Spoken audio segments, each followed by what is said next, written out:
ექსპედიცია ქართული ალპინიზმის 70-ე წლისთავზე შედგა და ამ წელს მყინვარწვერზე პირველი გასვლა იყო.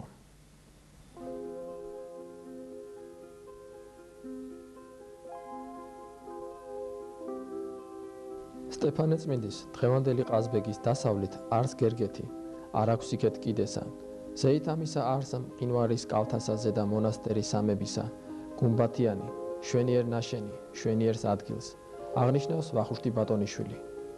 გერგეთის სამება ზღვის დონიდან 2170 მეტრზე აღმართული. ის მე-14 საუკუნის ნაგებობაა და ერთადერთი გუმბათოვანი ტაძარია ხევში.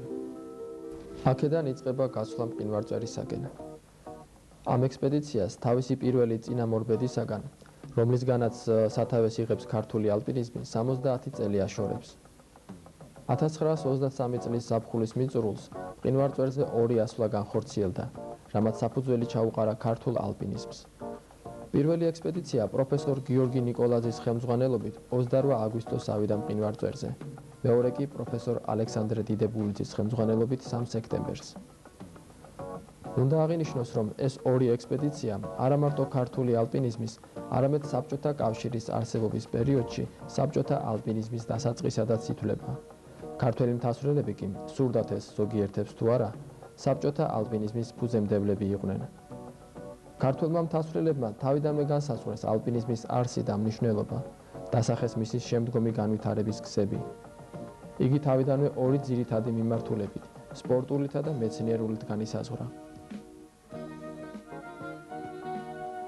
პირველი თაობის მთასვლელ მოგზაურთა სასახელოდ უნდა ითქვას, რომ ამ პერიოდში მათ დიდი ენთუზიაზმით ჩაუყარეს საფუძველი მაღალმთიანი რაიონების შესწავლა ათვისებას. მთასვლელობის სათავეებთან დგომი თოქში ერთად ჩაბმული მეგობრები ერის ბედზე, ქვეყნისა და ხალხის უკეთეს მომავალზე ფიქრობდნენ და ცდილობდნენ ქვეყნის ძლიერებისათვის უანგარო სამსახურის მაგალითები მიეცათ მომავალი თაობისათვის. ადამიანები უძველესი დროიდან დადიოდნენ მთაში, ადიოდნენ მარადთოვლიან მწვერვალებზეც, მაგრამ მსოფლიოში მთასვლელობის საწყისად მე-18 საუკუნეს მიიჩნევენ. ევროპელები ამტკიცებენ, რომ თანამედროვე ალპინიზმს საფუძველი 1786 წელს ჩაეყარა, როდესაც ალპების უმაღლეს მწვერვალ მონბლანზე 4810 მეტრზე ფრანგი გლეხი ჟაკ ბალმა და ექიმი პიკარი ავიდნენ. ამასთან დაკავშირებით არის სხვა საყურადღებო ცნობებიც.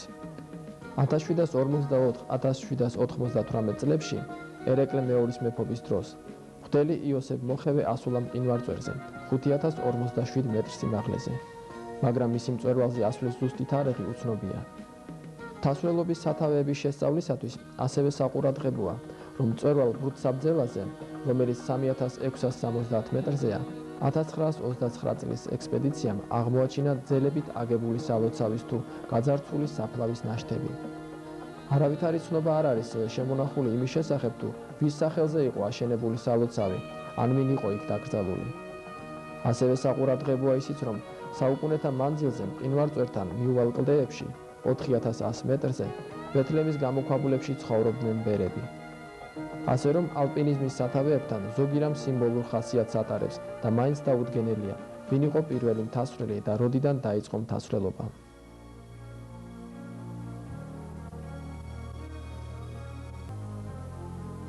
მყინვარწვერის სიახლოვის პირველი ნიშანი გერგეთის მყინვარია, რომლის დიდი ნაწილი ძველ ვულკანურ კალდერაშია მოქცეული. გერგეთის მყინვარის სიგრძე 7100 მეტრია, ფართი კი 11000 კვადრატული მეტრი. მისი ენის ბოლო 2900 მეტრ სიმაღლეზე ეშვება. აქედან უკვე იწყება მარადიული თოვლისა და ბრწყინაო მწვერვალთა საუფლო. ეს გზა მასზე პირველად მყოფისათვის სავსეა დაძაბულობით, მოულოდნელობითა და სილამაზით, ხოლო მისთვის, ვინც აქ პირველად არ არის, საყვარელი სამყაროა.